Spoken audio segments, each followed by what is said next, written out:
Good afternoon and welcome to More M.M.E. I'm your host, Blind Prime, and for today we're going to be reviewing the Funko Pops for Optimus Prime and Megatron. A subscriber of the channel, Garrison LaForge, happened to be in New York City a few weeks ago, and he came across these at Midtown Comics there on Times Square. If you haven't been to Midtown Comics in New York City, I suggest you go and take a gander at them. I've been to Midtown Comics a few times, and I've only been to New York City a few times, but every time I go to New York City, I do try to visit Midtown Comics because I like Midtown Comics. I think Midtown Comics is fun. It's a cool place, and I suggest you go to it. Yeah, if you happen to be in Times Square. But I don't remember their prices, but I think it's still pretty cool to have a comic book shop. You know that's that old. It's wild. Anyway, hi, I'm Blind Prime, and today, we'll be handling these Funkos, but I raise awareness for the blind and visually impaired through alternative means and methods, and this is including two, but not limited to, Funko Pops. Because today we have Funko Pops. I know, never done Funkos before. I've only owned a couple of Funkos in my life. I did have those awesome figures, the ones made out of 100% pure recycled awesome, but I never had a Funko, and so I'm really happy to have at least two of them in my collection. Anyway, the articulation for these things is their head spin.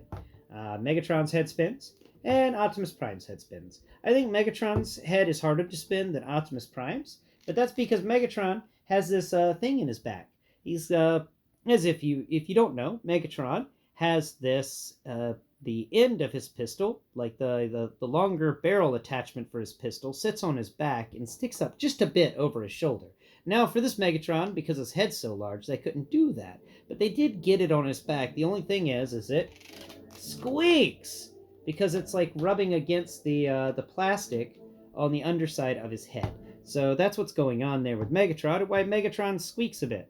He's a squeaky guy. So we'll talk our, sculpt work, because that's kind of all we got to talk about here.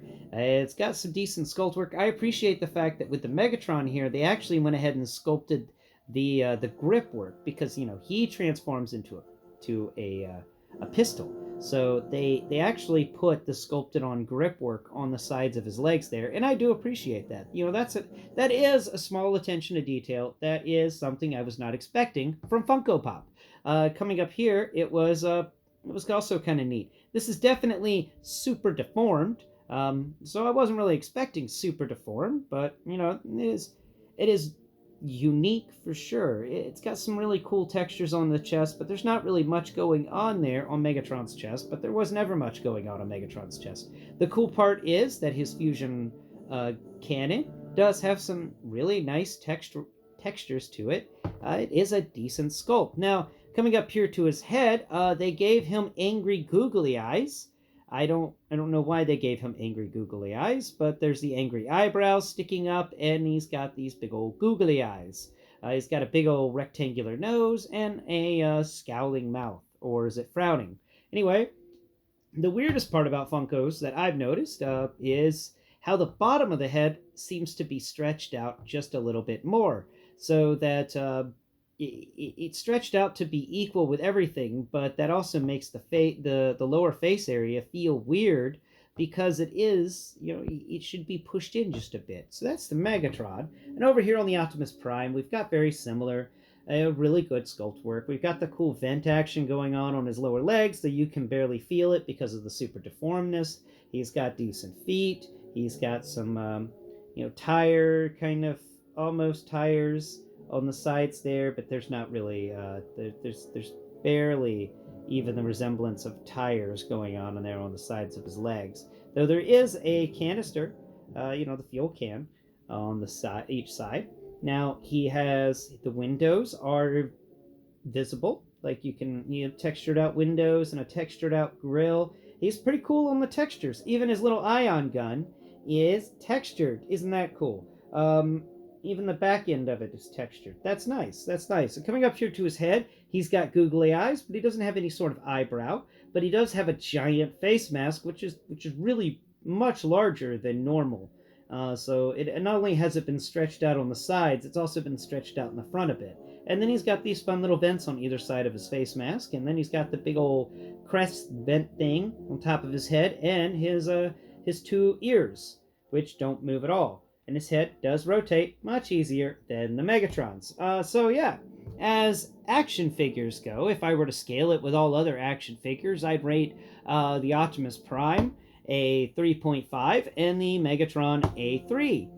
Because the Optimus Prime has a bit more textures to him than the Megatron, though the Megatron's lower legs are pretty good. But you know what? If I were to take in all things and grade them differently based on Funko Pop alone, not knowing much about Funko Pop, I'd have to give them both a 7. Well, Megs here would get a 7, and Optimus Prime here would get a 7.5.